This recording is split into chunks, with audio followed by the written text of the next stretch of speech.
Recording studio Sheikhpura. चढ़ली जवानी के अगबुताइए जीजाजी जीजाजी चढ़ली जवानी के अगबुताइए जीजाजी जीजाजी तत्वो दीदी के पलंग पर सुता के हमर गाड़ी खूब हचकाइए जीजाजी कबो दीदी के पलंग पर सुता के हमर गाड़ी खूब दौड़ाइए जीजाजी सहाली से मजा खूबे उठाइए जीजाजी जीजाजी सहाली से मजा खूबे उठाइए जीजाजी नहीं लजाइए जीजाजी तत्वो दीदी के पलंग पर सुता के हमर गाड़ी खूब हचकाइए जीजाजी कबो दीदी के पलंग पर सुता के हमर गाड़ी खूब दौड़ाइए जीजाजी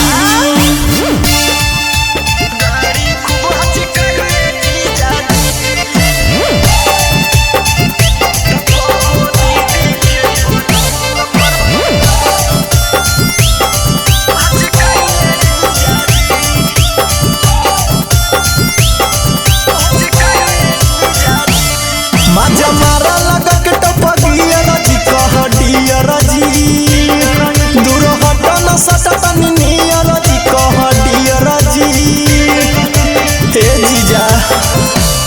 मजा मारा लगा के टपकिया जी कह डियर जी दूर हट न सटत नियर जी कह डियर जी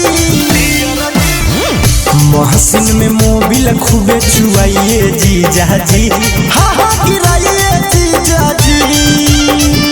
महसिन में मोबिल खूबे चुआइए जीजाजी हा गिराइए जीजाजी कबो दीदी के पलंग पर सुता के हमर गाड़ी खूब हचकाइए जीजाजी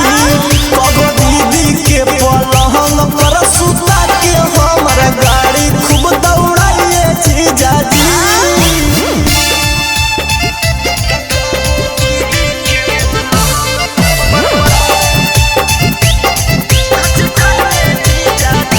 बिना रिकॉर्डिंग स्टूडियो शेखपुरा।